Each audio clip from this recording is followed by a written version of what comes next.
Hello and welcome to the Scott Mansell podcast, where I speak with incredible people from motorsport, F1, engineering and business. Today's podcast is with ex-head of aerodynamics at Benetton, Ferrari and Sauber F1 teams, Willem Toet. We talk about taking hacksaws to F1 cars, how he helped run the first sub-2-hour marathon and taking an F1 car to the Bonneville salt flats. This was a great conversation and it was incredibly interesting to hear Willem's stories. Mr. Willem Toet, great to see you, and thank you for joining me today. So you've been involved at the top end of aerodynamics in F1 for many years, and also some incredible special events as well.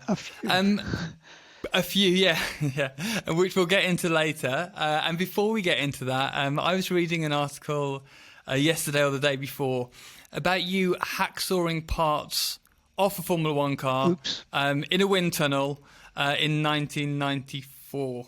Can you tell us a bit about that? Because it sounds very, very interesting. Yeah, it was. Yeah. So 94 was a really special year. It was in some ways my best year in Formula One, and in other ways my worst. My worst because 94 was when Ratzenberger and Senna were killed in Formula One. And it's a sport I adore. I really love Formula One, but I'm not in it to be hurting people. And so my first experience of really seeing someone get hurt in motorsport was at Le Mans when a car I designed flew, and I've been a health and safety, or let's say a safety more fanatic when it comes to motorsport ever since.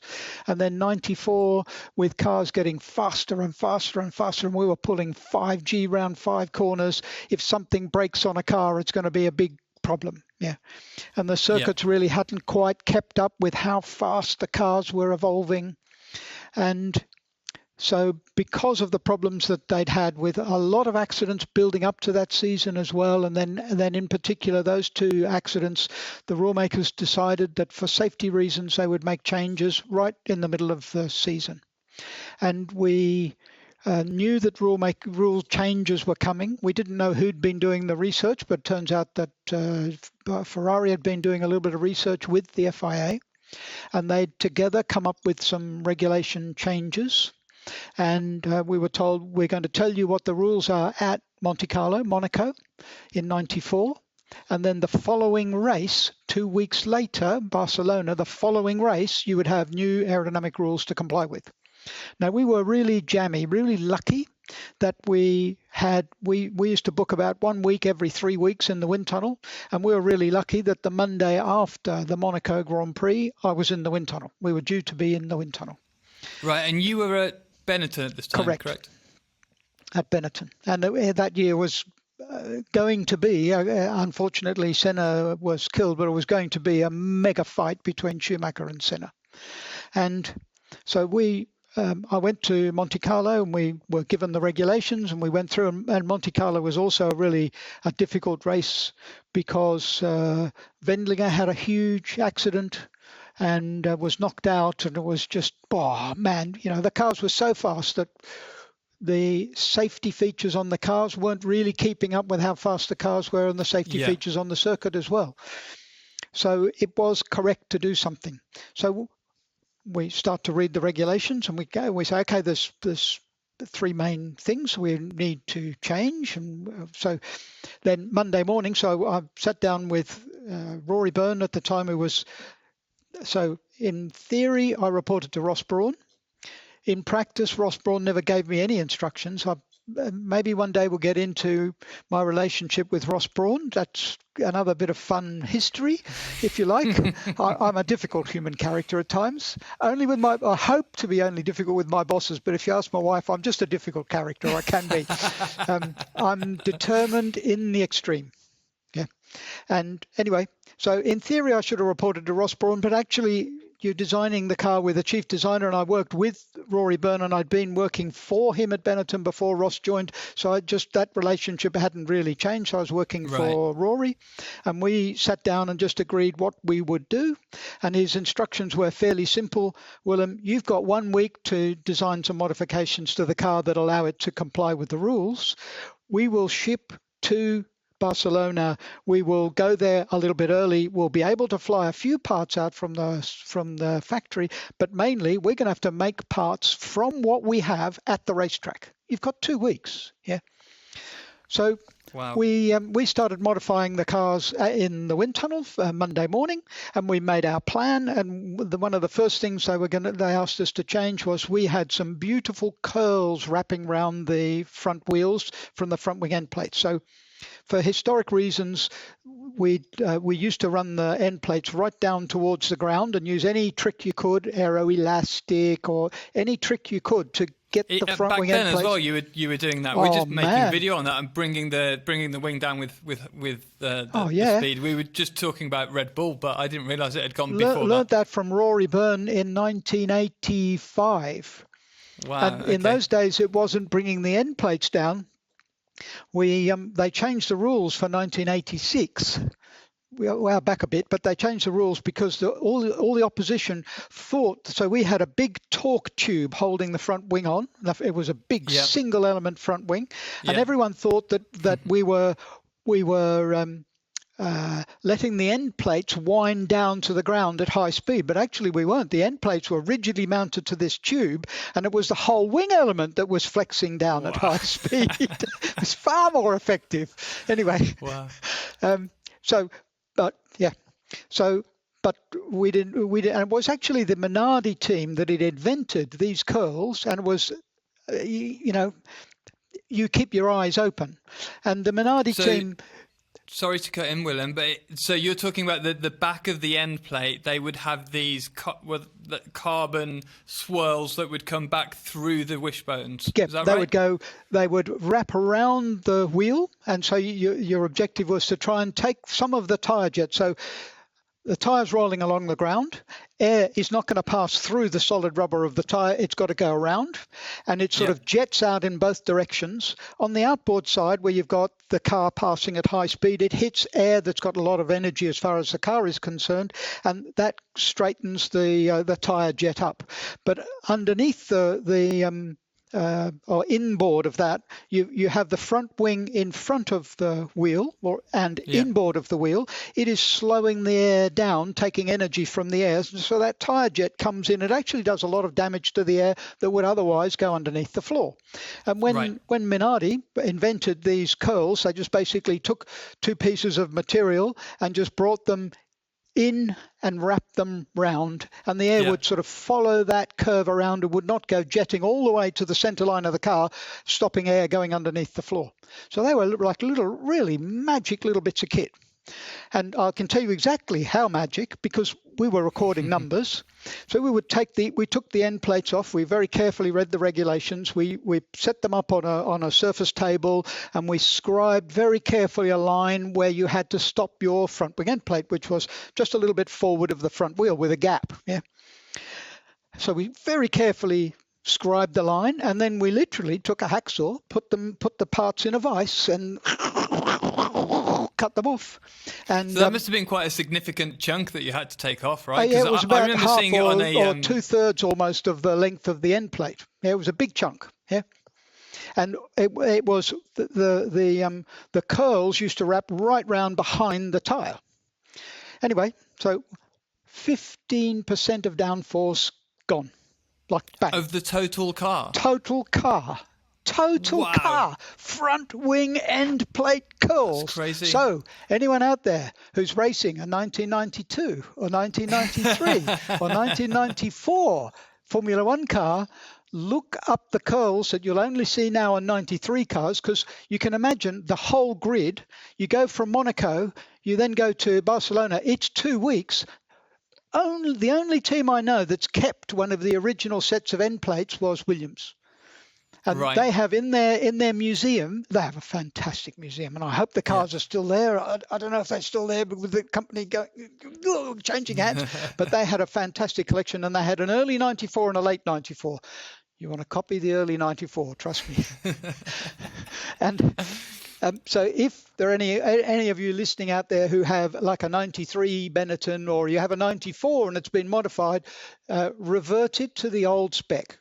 put the curls back on, and you can take a 93 curl. It won't be strictly correct, but it's legal, and it's older. And it's much faster. And so why was it such a big difference? Is it energizing the floor, or where does that air... So with the end plate rear end cut off, you actually opened a gap between what was the end plate and the wheel, and the tire jet then was even stronger than when we used to just try to trim the end plate so it followed the profile of the wheel. That would already stop something. Yeah. But by taking opening that up and also taking away the curls, then you had this massive tire jet squirting in towards the middle. Okay. And it just cuts off air that would otherwise then go underneath the car. So it's just one of those little aerodynamic tricks you learn. And you just imagine when I saw that on a Minardi, and I thought, clever buggers, really clever, because someone had really thought about it. Yeah. So anyway, so we did that change, and the other main change was the diffuser, which was up until the middle of '94, long and wide, deep and wide. When you say long, so from the point where it comes from the flat floor, where it begins its incline to a maximum height. It used to. So we still had a maximum height that we were allowed to use, but it was allowed to go to the maximum width of bodywork, and then of course you needed to make room for the tire and cut out and so on, and suspension, and then they just cut two chunks out, and only the central part stayed long. So, and that was because people mounted their jack systems there. So the rule makers and Ferrari had actually been fairly clever. They'd gone around and looked at what's going to affect the structure of the cars. You can't change that, can you? In 2 weeks, that would be unsafe, and they would never do anything unsafe. So they left that there because that's where people had their jacking points and so on. And then for me, that was an additional 17% of loss of total downforce. Additional to the 15. So 32% loss in downforce. So they knew where to hit you hard. Oh, they absolutely knew. And Benetton and Williams were the teams. So I was very, very lucky later in life to meet up with and work for Jeff Willis. And historical stuff you can exchange information on. And 94, the Benetton and the Williams were the class of the field in terms of performance. And it was really interesting because we'd come off the back of active suspension cars moving back towards passive. So they'd been illegal for a while, but teams had really started all to move over to active suspension. Then we went back to passive. And so the Williams, I would say, was slightly more aerodynamically efficient at its best ride height. But at Benetton, we'd had instructions to spend much more energy reducing the sensitivity of the cars. And how did you go about that? Just by testing in the wind tunnel and making a compromise. So you'll sometimes have a setup that it gives you a peak of performance, but it drops off much more severely. So you just have to look at the data and make those compromises. And I guess one of the reasons for doing that is just to make the car more drivable for the driver, because if you've got a high peak in the aero performance, you've got to keep it there all the time. And for example, diffusers in particular have they all have a weakness that right next to your peak of performance, one half of the diffuser will let go and you lose a chunk of performance, roughly nearly a half, but you lose a big chunk of performance. And to a driver, if he gets that, it'll feel like, whoa, oversteer. Yeah. And why does that happen? It's because you push the air beyond what it can do. So you can squeeze air quite abruptly, but if you want to slow air down, which is what a diffuser does, if you want to slow air down, there is a limit beyond which the air just says, you want me to turn like this? I'm just going to carry on straight. And you just end up with the airflow detaching from the surface you're trying to get it to attach to. And then... Okay. Is that what... you guys mean when you talk about it stalling? Yes, or is that something exactly. different? That's precisely it's stalling. And so the truth is just you're trying to get it to work too hard. Correct. You don't lose all the downforce, but you lose a chunk. Yeah. Right, and it happens very quickly, right? So it makes it a much more difficult car to drive. And to understand that, actually, we commissioned a number of university studies. So the teams all work with universities, and you don't work on a Formula One car, but you simplify the problem down to the simplest possible body you can work on. So we used like an Ahmed body,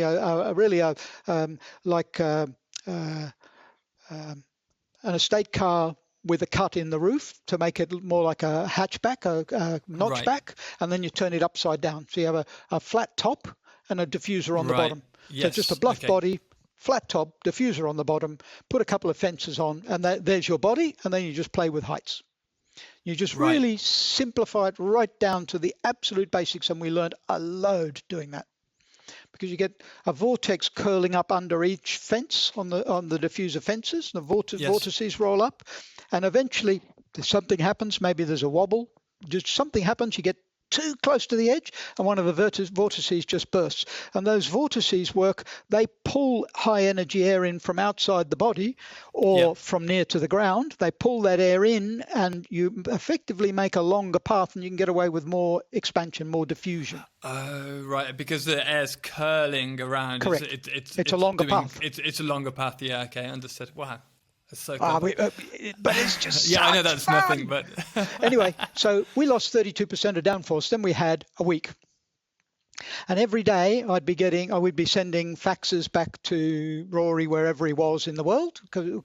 Monaco, then he went back to the factory, then he went to Barcelona, and so we're sending faxes back and forth on the phone. No video conferencing back then, but on the phone and exchanging information, and we found we could, for example, increase the angle of the floor. So it had to be, okay, phone calls, if you increase the angle of the floor, we're going to make more performance. What do you want to do?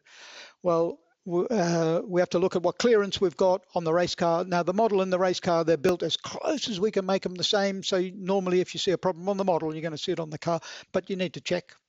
So we did a little bit of work, and it was mainly adding fences, moving them around, things like that. With the To be honest, I don't remember exactly the steps we made, but we reduced the loss from 32% to 15%. Wow. Okay. So you gained 17%. Yeah. And it's like we gained compared to where we would have been if we'd just made the hacks. It was like 2.5 seconds a lap.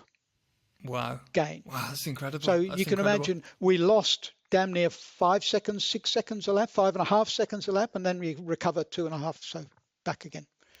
And when you're making these changes, obviously this was before CFD and doing rapid changes, I suppose, on a computer. How were you making models on the model itself? What did that process look like? Normally, you would go with pre-designed parts that have been manufactured and pre-fitted. Normally. Right. Okay. But here we had to throw all that out the window. So we had a program. If there weren't any rule changes, we had a program of work we were planning to go through. But that had to be thrown out the window. And for example, making the first time we ever made barge boards, that was a really interesting story because barge boards, that's not part of this story, but it's related because it was a similar time. Rory was at a track test before a Grand Prix, and noticed that Mclaren were running these funny boards beside the chassis, and they were barge boards. So Mclaren invented barge boards, and he sent me a fax and then phoned me up. He said, look, Mclaren, they're looking pretty fast, and they're running these weird-looking boards, and they look like they're taking airflow and kicking it outboard, and they sort of do. Yeah. But actually, barge boards, when you fit a barge board, more air goes under the car. And it's really, when you look in plan view down on it, you say, well, that's not possible. Yeah, but actually, because it looks like they're throwing everything out. The middle of the barge board is throwing air out. But so you just imagine I'm sitting in the car, and on one side, I've got this barge board over here that is kicking air outwards. Yeah. So let's do it that way. It's kicking air outwards. The air that's coming this way will roll up and roll over the barge board and form a vortex, and that will send a body of air down and in, even though the air outward. And the same happens on the underside. The underside will roll up a vortex and will send air in and up. And so you get this concentration of air, and it actually takes air that's going to go past high up, and it rolls it down and sends it underneath the floor. It's such a cool idea. And when you look at the 2020 cars, 21 cars too, when you look at all the barge board assemblies, they still look the same, that they're kicking air outboard, but actually the airspeed going underneath the leading edge of the side pod. Now remember you've got the front wing slowing all the air down, and it's a bit of a monster. Then you've got the barge boards kicking all the air out, and yet the air going underneath the leading edge of the floor goes under at about double the velocity of the car. So if the car's doing 100, the air's going under at 100 relative to the car. That's unbelievable. There's a lot of action going on in there. There's a lot going on.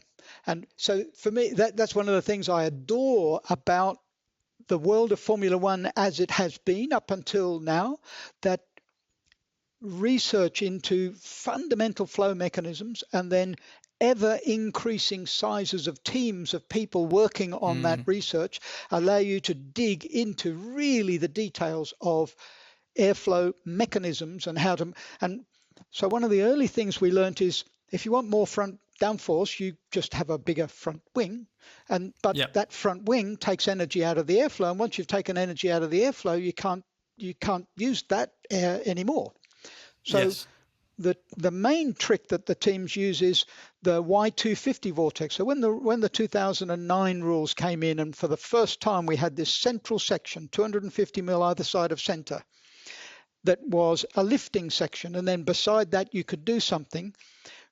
All the teams quite quickly woke up to the fact that you generate a big vortex at that junction, because you're sending the air one way, you're sending it air basically straight back in the central section, and then suddenly you start to create upwash with the wing and the flaps to try and generate some downforce, and that rolls air. So if the air's coming towards me in the driver's seat, that rolls air up and sends a vortex this way. But what that is doing is that's taking air that's higher up and also rotating it down so it goes under the floor. Right, so you're grabbing air from almost different levels in front of you and dragging it to where you want it to go. Exactly. Right, wow. And you're talking a lot about vortexes here. Is much of the job as an aerodynamicist in controlling those? Like it seems like it's a common theme across everything that you've mentioned. If the rules were completely free and you were permitted to put bodywork wherever you liked, then you would have far less vorticity, and you would have physical panels guiding the flow to where you want. Right. You will always, wherever you have a change of type of flow or change of flow direction, you'll always have some sort of a vortex rolling up. So you get it on the tips of aeroplane wings, and you get it, But because it's the difference in pressure that creates the tumbling effect. Well, you can think of it as a difference in if you are directing the flow in one direction and suddenly you stop, then you've got flow being guided in one direction meeting flow that's just going straight ahead. What's going to happen at the interface where those two mix? Well, this flow is pulling that air down, and you just start to rotate it, and that starts a vortex. And so because the rules, most of the rule changes we've had historically have been aimed at trying to slow us down. And because those rules have been aiming to slow us down, you have to keep thinking of new mechanisms. And one of the ways that the rule makers would slow down aerodynamic progress was introduce new boxes where you couldn't have bodywork. And so instead of using bodywork, you roll up a very powerful vortex that does the job of the bodywork for you. Right. Okay. Yeah. Okay. So but you can only do that kind of from the front backwards, I suppose. Pretty much. Need to start with that somewhere. Yeah, correct? It does start with the front. Yeah. And so when people look at a front wing and they think of the front wing as a device for giving front downforce, yes, it does, but about 60 to 65% of the downforce of a 2020 car is being generated from the flat floor and the diffuser, so that everything behind front wheel trailing edge, from the front trailing edge of the front wheel to the back of the car, everything that faces the ground, that's 60 to 65% of the downforce, roughly. Right. It's huge. And the front wing, yes, it generates downforce, but actually it's more important that it manages the flow going to the other more important devices. It's important. Yeah. The second most important, the floor, is all the bits that are important. And the rear wing, if you were to take the rear wing away, its contribution is less than 15% today, but to the downforce directly. But if you were to take it away, all the flow around the car would collapse and you'd lose a lot more downforce. So they're Right. really interactive. Yes. And if we Yes. make an adjustment on the angle of the rear wing, you can see that adjustment in the pressures and forces on right up until the front of the floor. After that, the changes become more subtle. Yeah. So it seems like when you're looking at the car as a whole, it's like a holistic Absolutely. view that you need to take, because you change one thing and it moves the problem somewhere Absolutely. else. And that must make planning your strategy for the aero incredibly difficult, Yeah. because it's all so interlinked, and it's not like it's not superficial. No. It's so integrated fundamental. with everything. Yes. Yeah. And it was one of the things when the group started to grow. So when I first worked in the aero department it was Tolman Group before it even became Benetton. Yeah. When I first started working there, I joined an aerodynamics department of one person and I doubled the size of the aerodynamics department on my own. And then as you start, and then it's easy. Yeah. You talk to one another. There's only two of you. You talk to one another. And then as the departments grow and grow and grow, then people started to divide up, okay, your front end, mid, rear. And if the rear group worked on their own, and it was in particular if the front group just went and did their own thing, they just destroyed everybody else's lives. And so that in the early days, we had to really sit down and rethink and start really saying, this is one package. You've got to be talking to one another much more. And so, yeah, that's what's going to differentiate a really great team and not such a good team. Yeah. Yes. Yeah. And I suppose you've got, the important head of aerodynamic role at the top who coordinates all the different aspects of the car. Yeah. Yeah. Well, it must be a extremely complex kind of organizational problem to get all those things to coordinate together properly. It's really delicious. But it is difficult. And also, you're dealing with geniuses who all are the greatest mind on the planet, every single one of them. Yeah. They know they are. They're absolutely convinced. Yeah.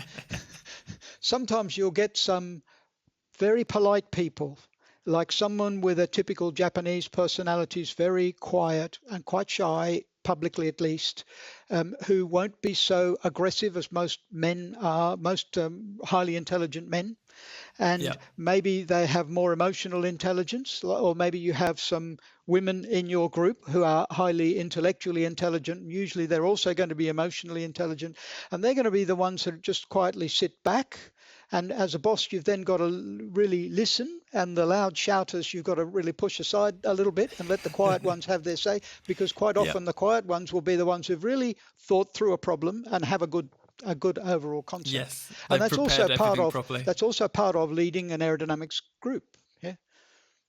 Yeah, is managing all those different personalities. So going back to Barcelona '94, Schumacher's qualified on pole, and then he's going even faster. And then and he's one of those rare drivers. Senna was definitely one, because he also worked with Tolman Group before Schumacher had joined. Yes. And so Senna was definitely one who would really think about the job, but would have the capability of driving a car right on the ragged edge, and whilst driving the car on the ragged edge, also be having a normal conversation with his race engineer without getting heated. And Michael was exactly the same.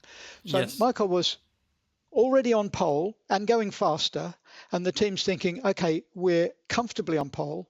No one's going to go faster. We need to slow him down to not show our hand.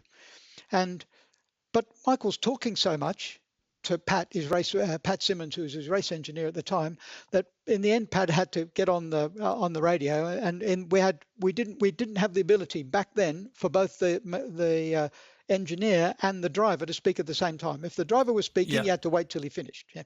So anyway, Pat just got on the radio and said, "Slow down, you're on pole, no one's going faster, slow down, please slow down." Anyway, so he slowed down, and then we had a pretty dramatic race where Schumacher was doing very well in the race. I'm pretty confident he was leading. And then just as he was approaching about the time for his first pit stop, or for a pit stop, I remember this race.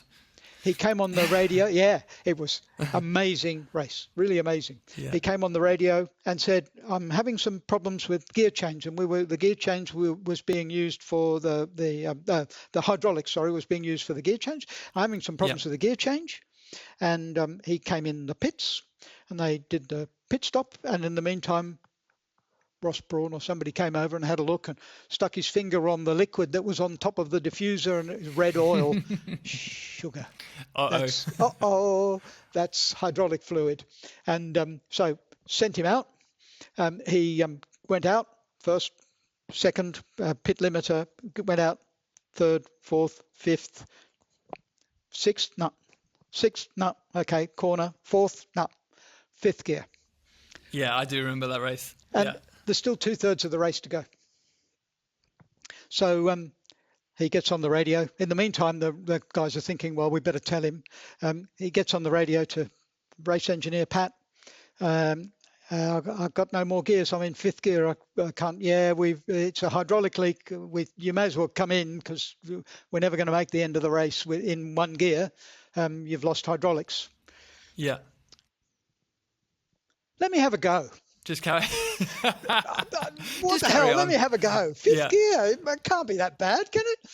And he'd learnt from sports car racing that when you need to save fuel in a sports car race, he'd figured out what to do with the car, how to work on the car so that you really didn't use so much fuel. And one of the tricks was in Formula One to do great lap times, you brake really hard. Your minimum radius is actually very early before you make the apex of the turn, and then you're accelerating through the apex of turn and out. And what you gain is you lose a little bit in the corner, but you gain in that you're on the throttle so much earlier. The cars are so powerful that you really fire out of the corner and you're just faster. When you need to save fuel, or when you've got bugger all, excuse my Australian, where you've got very little torque, and you need to come out of low speed corners as fast as possible, then the best way is maximize your minimum speed. And how do you maximize minimum speed? The minimum amount of radius. So he started playing with rolling as much speed in as possible, but just trying to maintain the maximum possible speed because he had no acceleration in a Ford engine, which was not that torquey. It was okay. Yeah, actually it was pretty good. But anyway, and actually, I'm saying it the wrong way around because when we changed, so Benetton changed 94 to 95 from a Ford to a Renault engine. And the Renault engine definitely had a bit more power, but the Ford engine had a smoother power curve. Especially back then in Barcelona, we had a nice smooth power curve, which helped. Yeah. But then on the main straight, we'd been running a 6-speed gearbox back then, and then on the main straight, he's just on the rev limiter, and just half the way. And everyone said there's something wrong with Michael's engine. Yeah, it sure is. It's on the rev limiter in fifth gear, and we had the onboard camera. The TV people turned on the onboard camera, and you have people watching. And of course, you scramble quickly, go to the TV people, get the onboard camera off as quick as you can because we don't want people to know. Well, of course, the opposition know, but they just don't believe it. He said, so his lap times went like 2.5 seconds a lap slower, and then so up until that point in the race, only 2.5 seconds. That's obviously very impressive. Yeah, but it was less than that. If you look at the lap times, the delta was actually less than that to the other teams in particular. And so in qualifying, he'd had a margin. And in the race, he'd been in a position to lead the race, but he didn't use every last bit of performance that he theoretically had. Once he got to that point where he was just stuck in one gear, he was using everything. For him, mentally, it was one of the races he's really proud of because he really had to think, and it was against the instructions of the team. And also the engine people thought sitting on the rev limiter for that long, the rest of the race, no chance. But the tyre started to go off and he needed another pit stop, and he's only got fifth gear. It's like, what the hell do you do now? So he's only got fifth gear. The clutch doesn't work either because that's also hydraulic. Which is geared, fifth gear is what, like 175 miles an hour or something like that, maybe 170? Yeah, 170, something like that. Yeah. So he comes into the pit stop, no clutch, stalls it. They jack it up. Well, that's fine. They get ready with the gun of course, the pit stop will be a little bit longer because they get ready. They get ready with the starter with the. Oh, he didn't have a clutch either, because the whole hydraulic system had gone. Oh goodness. Well, now I'm an aero super freak. I remember the race well, but I'm not sure about the clutch. So okay. Let's assume he has a clutch, but certainly he had to stall the engine. Because then he had to put it in. He couldn't put it into gear. It was in gear. He couldn't take it out of gear. Yeah. So maybe you anyway. So they restarted him, and then maximum revs, drop the thing on the ground with the wheels spinning as much as possible, and have the mechanics ready to push. And they pushed him as far as they were allowed to, and but and eventually just got going. And then anyway, but finished the race and finished second, which was. That's incredible. Really amazing. And to keep that pace, and obviously he's got all of that capacity, that extra capacity when he's driving to think about moving on to a more geometric line and keeping the minimum speed up and all of that. Yeah. But I mean, when you get put in those testing conditions and doesn't lose that much time, it's incredible. It was really, showed his class. It was a real shame. For me, it's a real shame you didn't have that lifelong battle between Schumacher and Senna, but Senna, that would have been. It would have been fantastic, But then, So Willem, go ahead. We've also been involved in some amazing projects. Yes. So tell me a bit more about that. Which one of the big projects that you've been involved in was the most interesting to you, or you're the most proud of? Let me start with the recent one that I'm quite proud of, even though in theory I shouldn't be saying too much about my involvement. And that's to do with a runner. So it's nothing to do with Formula One. I'll talk about one in Formula One, but this one's nothing to do with Formula One. But I really like just fun things on the side. So I started to form a bit of a relationship with the people at UK Sport while I was at BAR Honda. And they came looking for someone to run their aerodynamic research. So UK Sport were funded by the British Lottery, and their job was take UK athletes who are top 20 on the planet, roughly speaking, and bring them to top 3 so they get medals, and use whatever technologies you can use, training methods, but they also thought, we can do quite a lot with aerodynamics. So that started just discussions. Wow. And from those discussions, you always win something back in knowledge when you're giving out. So I'm very free with my sharing of knowledge I would say to the detriment of my career, because I don't keep secrets as well maybe as I should. But in the end, I think to the benefit of the teams I worked with, when you share within your team information, a lot of technical directors and heads of aero will hide knowledge so that they keep power. I figured I've always worked with teams that have been smaller than the biggest teams, and the only way to be successful is to be having input from everybody. Makes everybody else's life also a bit more interesting, that they really dig deep and understand. Yes. And with UK Sport, I learned things like, if you've got a sport that combines mental and physical prowess, you need to have really a lot of practice. And they reckoned roughly 10,000 hours of practice. And how do you get that as a race car driver? Well, you have to start when you're a kid in karting. That's the only way. You have to start really early. And you have to have exceptional raw ability if you're going to make it, say, into Formula One. Raw ability, someone backing you with mega money as well, and luck. But if you want to take a conventional path, you need to be shining from a very early age. And so that was really interesting, that you have to, and that's where, for example, sim racing can help people to learn some of the tricks that you learn in racing without actually spending a fortune on actual cars. So it has its place there as well. But that created links with UK Sport, which grew to links into cycling, which grew to links into Sky. And Sky was bought then by Ineos, and Ineos sponsored this running marathon. And so I was asked for some general advice and got involved then. So they appointed someone who would do the research, and they were looking for just someone to give them some aerodynamic advice and a company to do computational fluid dynamics. And unfortunately, that didn't come to Sauber, but it came to some friends of mine in the UK, and they did the aerodynamic research. It's total sim, by the way. Just right, amazing. Yeah, they're good kids. Yeah, everyone's a kid now compared to me. I'm getting old. I still feel like a kid though, which is great. There you go. Yep. Yeah. And so, sorry to cut in. So this was for a special event where a certain runner went below a fairly big threshold in terms of completing 2 hours. Yeah, 2 minutes. 2 minutes. Yeah, 2 hours. 2 hours. Yeah. And, okay. Elliot, what an amazing human he is. And so when you're trying to protect an athlete from the aerodynamic drag, there are many, many factors.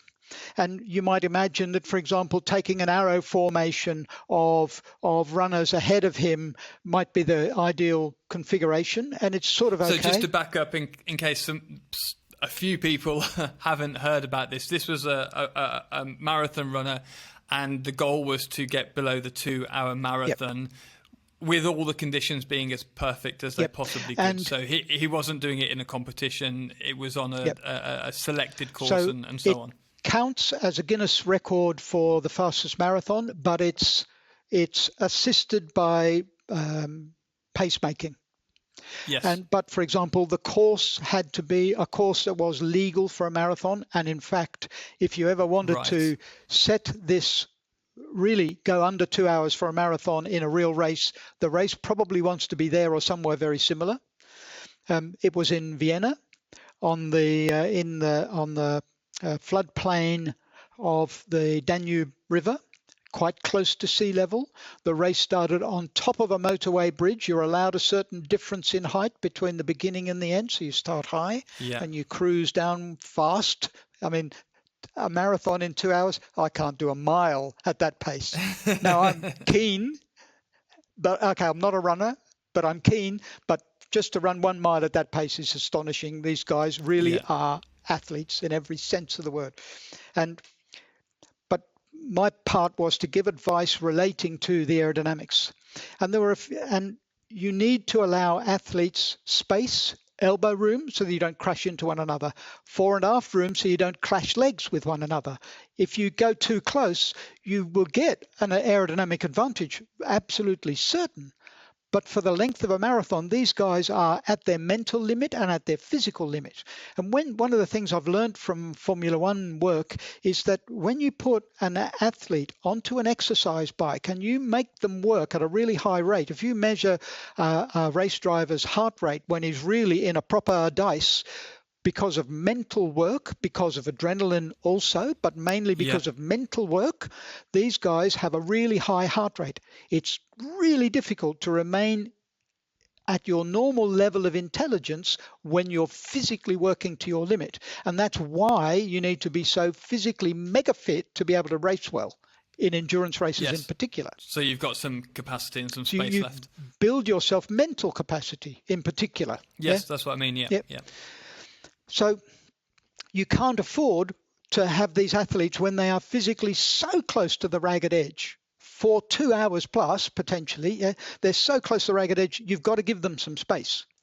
And then there was a pace car created. So one of the things that kills long-term athletic performance is changes of pace. And all the pro athletes know that. And if they feel I'm the strongest or I'm feeling quite strong now, I'll put on a surge. They know they're taking energy out of their tank, but they're probably going to kill the guy behind who's trying to keep up. Yeah, that's the strategy. But if you want to set a fast time, then constant speed is best. So then they had an attempt at this before. They'd run an attempt at a 2-hour marathon at Monza, and they'd had a pace car with a big billboard up, but they really wanted that the pace car would give the athletes their steady timing, but not have a significant aerodynamic influence. And I can tell you from the work that we'd done, it was so far in front. So what we had to do is we took an electric pace car, and stuck lasers on top of it, and we had to put them up on stilts so that they would point down on the ground and they wouldn't be moving. So you just imagine as the car's going over bumps, then this laser is going to go forward and aft. So you have to give it some angle to minimize that fore-aft movement as the car goes over bumps. Which so we did. The lasers were to shine on the ground so the runner knew the exact pace to go for the whole 2 hours. And it was a group of runners, and you had positions for every runner. Right.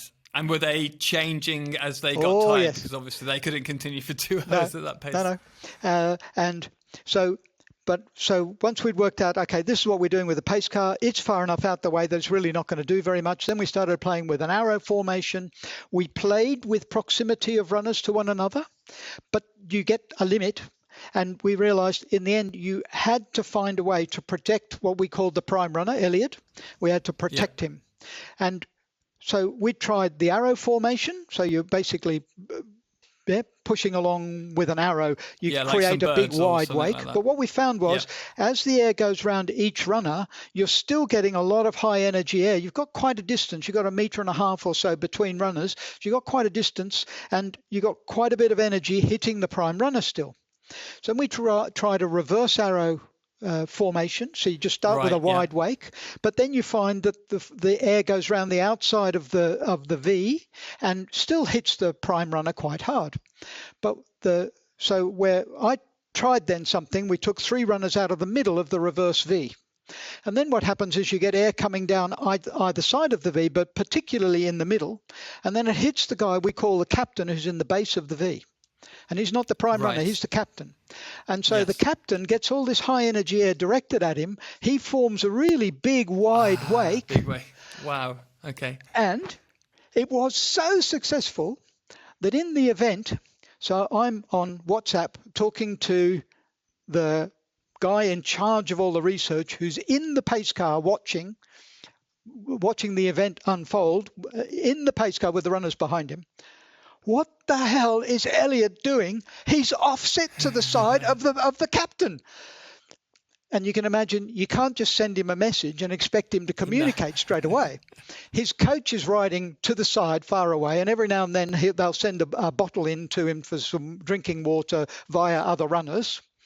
And eventually the message comes back, I'm getting too hot.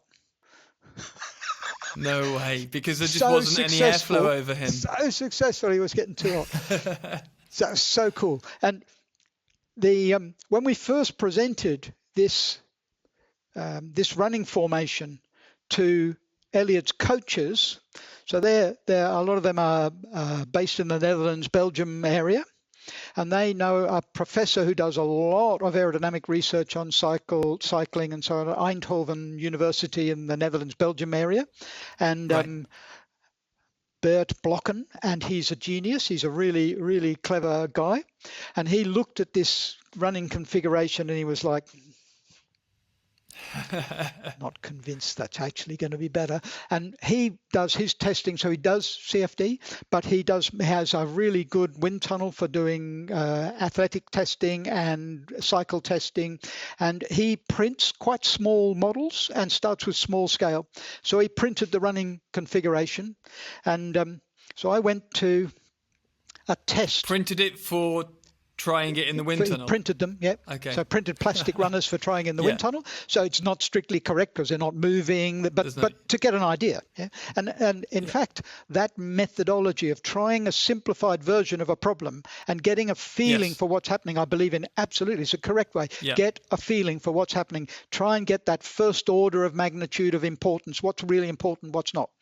And so I went to a test event where they were practicing, and in particular trying to practice, can they run in this formation? How far apart do they need to be? This sort of thing. And also, how do we go about changing the runners? So we did a lap. You come down off the motorway to a roundabout, go round the roundabout, and then you go one long straight, 3 kilometers, another roundabout, back again. And you're almost dead flat. The whole area is in a tree-lined avenue to the side of Vienna. It's a gorgeous place, absolutely gorgeous. Tree-lined avenue. So tree-lined avenue means 2/10 of sod all wind. Yeah, really sheltered. perfect, absolutely perfect. And in the middle of every lap, every complete lap, you would have a change of runners. So they would cycle round, Right. do it a number of times. And so we were practicing that. And I got chatting to his coaching crew. And they said, yeah, we saw the running configuration. No, that's your fault, is it? Yeah, we saw that.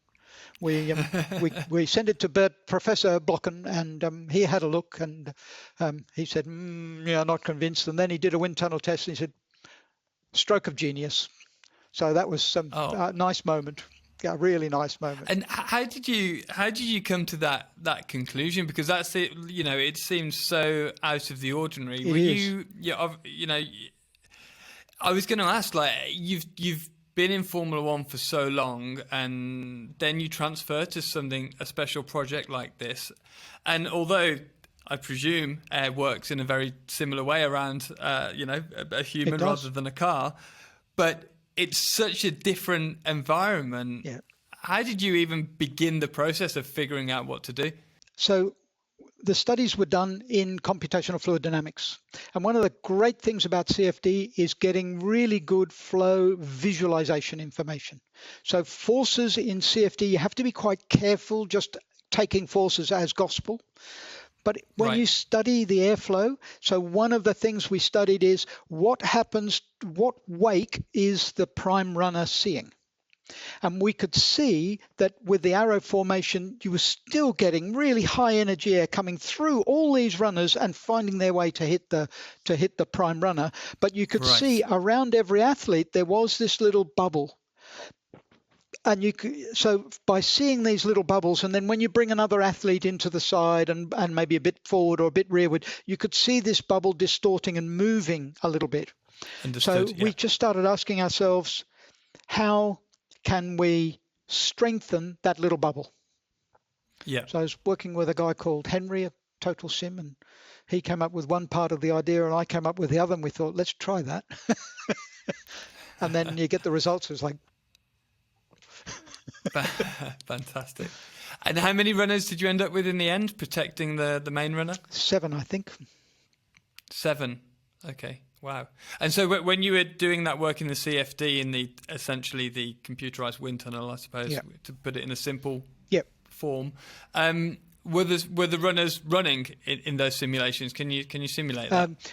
We did a few unsteady cases, but they take so much energy that we did a little bit like the professor did in the wind tunnel. We did static. So we picked a number of different static running positions and just ran them to see what happens to the wake. You're looking at a general wake. You're never going to have two runners maintaining the same, or having, for example, the same size, because people are different sizes.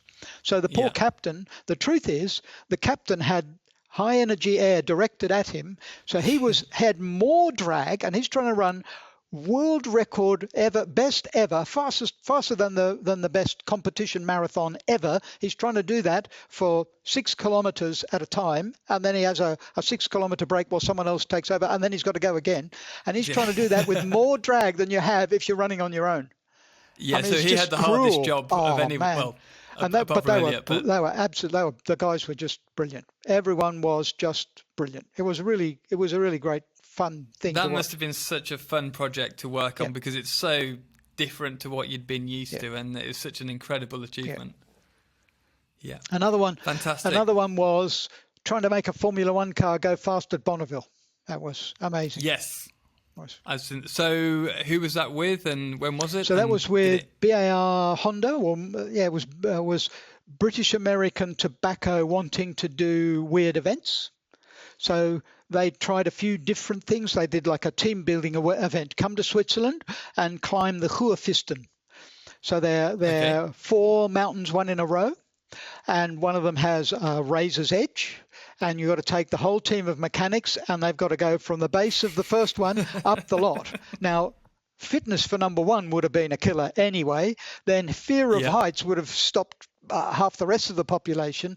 But they did a lot of unusual things, and they wanted to do some publicity. But also they were thinking, Bonneville's a really cool place. It'd be really fun to launch a new brand of cigarette, and we'll call it the Bonneville 400. We're just going to do 400 kilometers an hour, and we'll do the Bonneville 400. And in the end, they failed.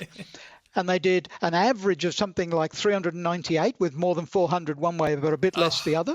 Yeah. Okay. And that's in itself a massive story. Maybe we get into a little bit of it, but yeah, that's also a massive story.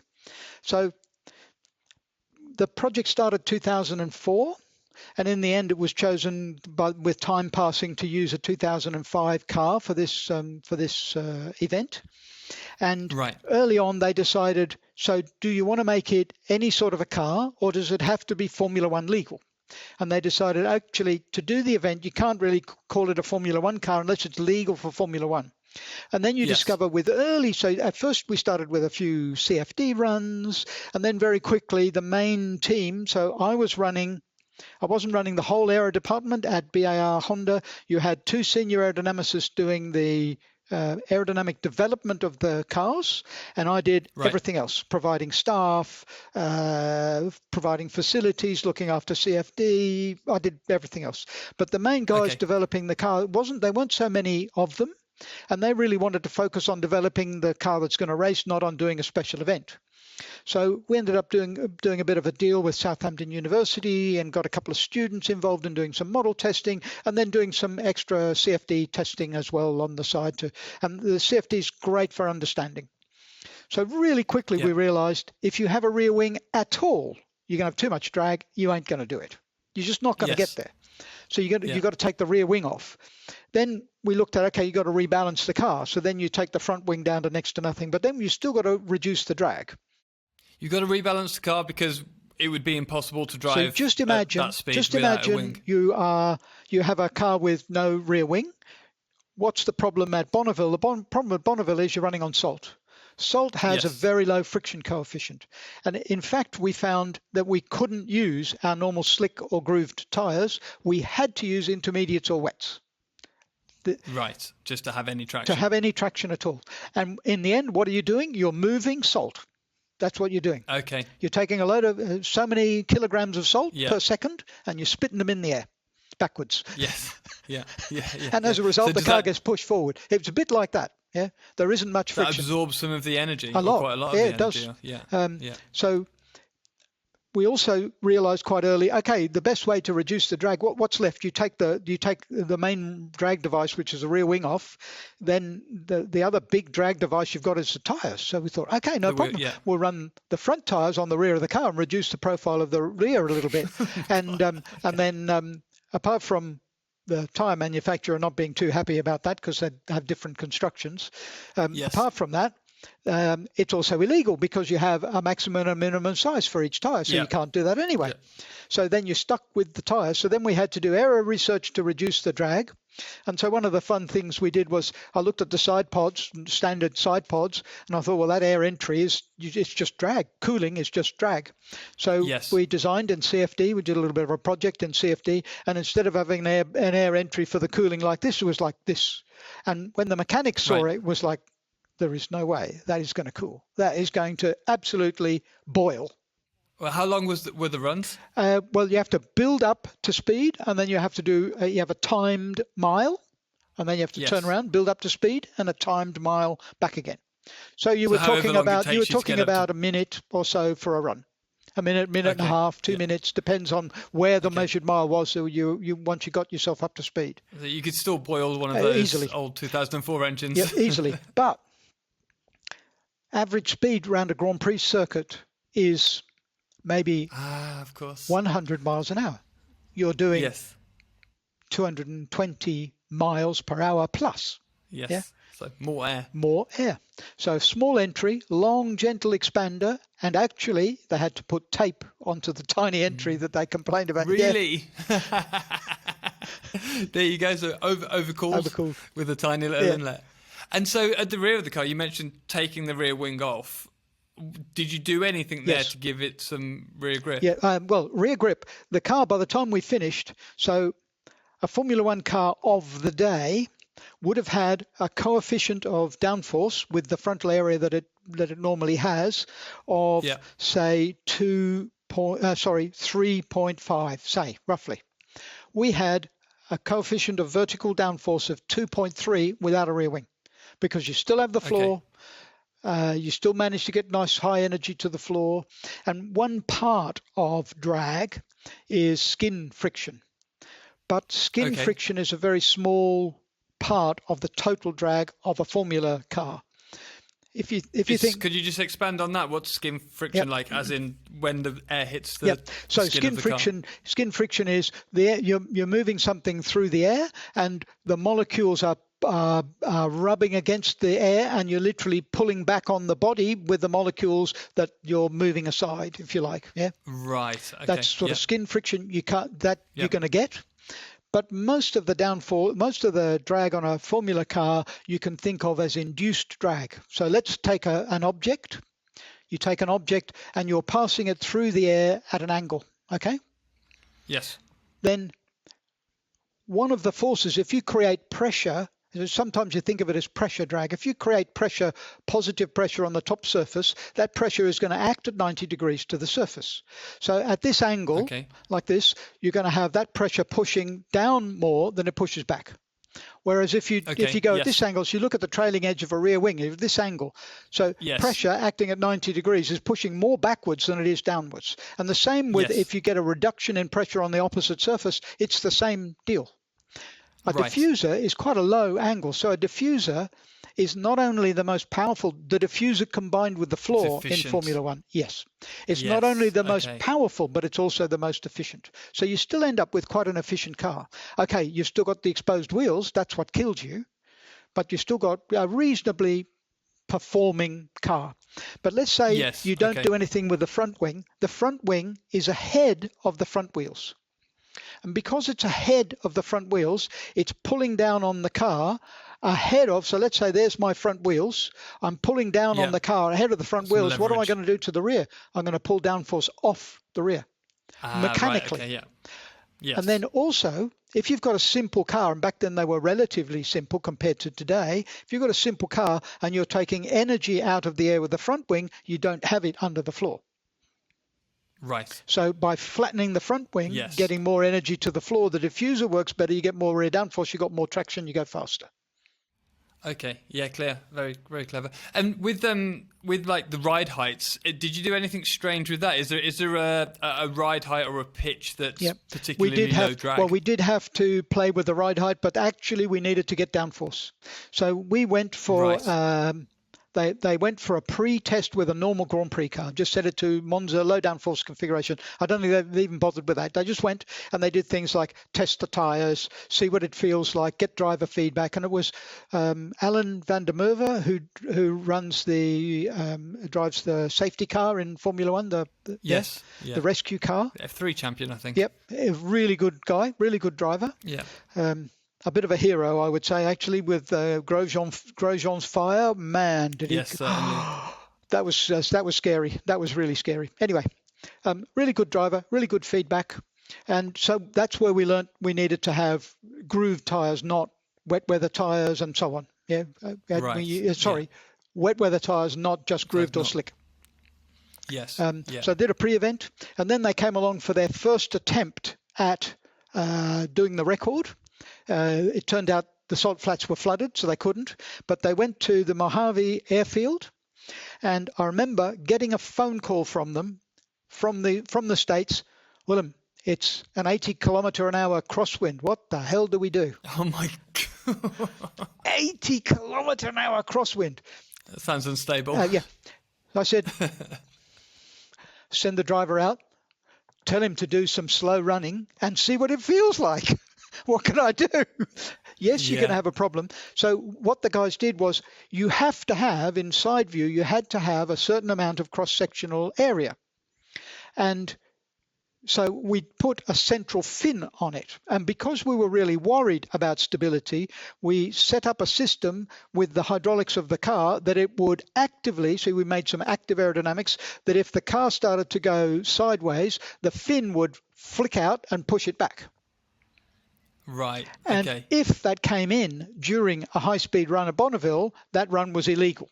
You couldn't count Right. it. But it was there Understood. to protect the driver. You just imagine you're going sideways with a Formula One car with tyres with sharp sidewalls and things like this. You don't want to flip it. You just don't want to go there. You just don't. Yeah. No. So that was a better policy to have that safety feature. And then if it came in, and so he did a few runs up and down, and at first he said, well, it's really slow. It's really gathering momentum slowly. This wind must be really killing it. He did 413 with an 80 kilometre an hour crosswind. 413 kilometres an hour. In other words, and was he limited by drag then, or had you not geared it long enough? Gearing. As it was, we had 2 gears, and they were like a couple of hundred RPM apart. We dropped the revs. We dropped the maximum revs because it had to hold maximum revs for a long time. And in any case, peak power wasn't at the max revs that you can go to if you've got big gear, big gear ratios. You go beyond maximum power, and then you drop back to a similar power. So you're always in the middle of that curve. Whereas with Bonneville, we were wanting to be at peak power at peak speed. And you had 2, so that one way and the other, you could have just a little bit of RPM difference. Right, and you could do that just in the gear ratios. We had to manufacture new gear ratios that didn't exist, and a different differential ratio that didn't exist because you're going so much faster. So 360 would have been as fast as we'd gone at Monza, and we had to go 420. Yeah, so you had to make like a smaller diff gear. Yeah. Is that right? A different ratio. A longer ratio. Yeah, a longer ratio. Wow, amazing. That was really fun. So in the end, the target wasn't achieved. It was 390. Why wasn't it achieved? That's a little bit of a long story. Let me try and give you a really short version. We'll save that for next time, Willem. Okay, we can save it for next time. No. Tell us the short version. You can't leave us on the cliffhanger. Okay. So I had a falling out. So for the whole company, the Formula One team wanted to focus on the Formula One stuff. And then there were a few people who didn't have jobs that relied on being at the Grand Prix every time, test team people. There were a few people who really felt passionate about the job, and I was one. And just because it's a bit of extra fun, it's something different to do with your knowledge. And you learn, you always learn something. And so there were very few real aero people working on it, a few students from the university and a few people, for example, a really good vehicle dynamics guy, John Dickerson, who knows aero but isn't an aerodynamicist, if you know what I mean. But I fell out with Nick Fry, who was the boss of BAR Honda. So we'd had a falling out, and I had a go at him in a public meeting, which really didn't go down very well at all. You can just imagine that, yes. So I'd been sticking to my budgets, and 2 departments who had not stuck to their budgets. So he'd been spending the last couple of years telling me, I've got to stick to my budgets. Don't keep going over budget, because I was a bad boy. So I stuck to my budget, and then 2 other departments didn't. And he gave me a smaller budget for the following year for 2006. Because I obviously didn't need the budget. I freaked. I lost it. I'm sorry, but I lost it. Yeah. So he decided that wasn't good enough. He'd make an example of me, and he demoted me.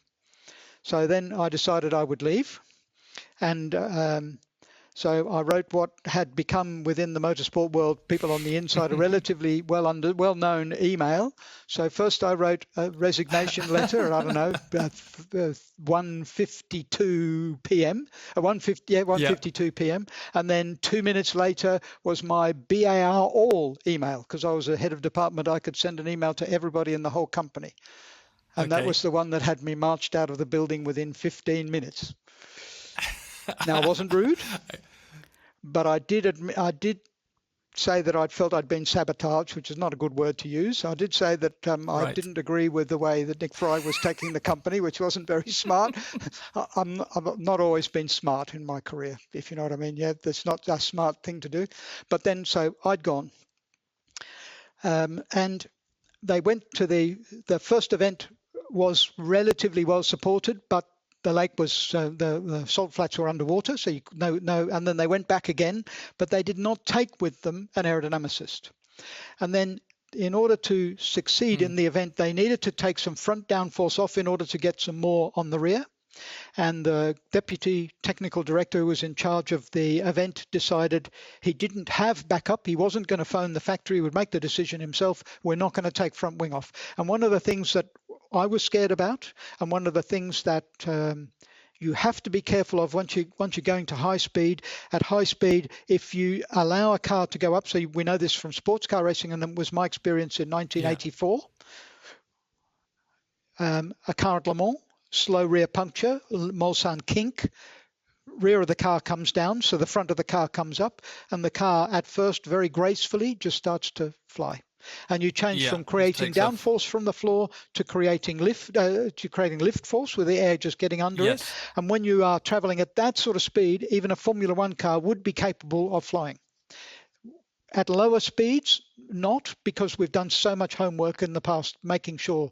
And so everyone was worried about that, and Gary, the guy in charge, didn't want to take the risk. And so they failed. But if they'd had an aerodynamicist there who you didn't need to do much, they were only 2 kilometers an hour out on average. You didn't need to do much. It was really tiny. Change. Yeah. It was really, really tiny. Then they would have made it, but there was no aerodynamicist. They didn't take an aerodynamicist with them. So there you got a Bonneville event. You go without an aerodynamicist. That tells you everything you need to know, really. Yeah. I've actually got a confession. I got sent a magazine a while back, which was they'd hashed together a load of different articles from other magazines, and I read that article about the email at BAR. Oh, dear. So, yeah. You're still getting pressed about it now. Dear. It's really funny because of thinking it'd be fun to talk about Bonneville. We had a little bit of a search on our computers, and I thought we deleted everything because I was a bit worried about BAR people coming and raiding my computers and checking that I had anything on. But anyway, we were sent back from somebody else later. We were sent the email. So we dug through, and we today found finally a copy of that email because I'd lost it. But yeah, we found both emails now. You print it off and put it on the office wall. One day I'll publish a book. I've got to be out of motorsport permanently though, because I'll be out once I publish. Okay, keep it going just for a little bit, and then write the book. Willem, I'm gonna stop us there. I could talk to you all day. Your stories are fantastic, so I really hope that we can do this again sometime. But try to keep it down to 60 minutes, and we've already shot through well that. And truly. So thank you so much for joining me today. Yeah, I really appreciate it. It's been a lot of fun. I've got through maybe 30% of the questions that I had for you. Excellent. So there's plenty more there, and hopefully we'll be able to go over them another time. Thank you again. Really appreciate it, and thanks for joining us. Great to chat to you, Scott. Cheers. Bye, everyone. Thank you so much for listening. I hope you enjoyed this podcast. If you did, please go and subscribe. I mean it. Please take the 20 seconds. We have some incredible guests coming up from F1 and motorsport, and it will really help launch the podcast. This has been a steep learning curve, to say the least. So if you have feedback, good or bad, please leave it, as I'm always looking to improve. Cheers, and see you soon.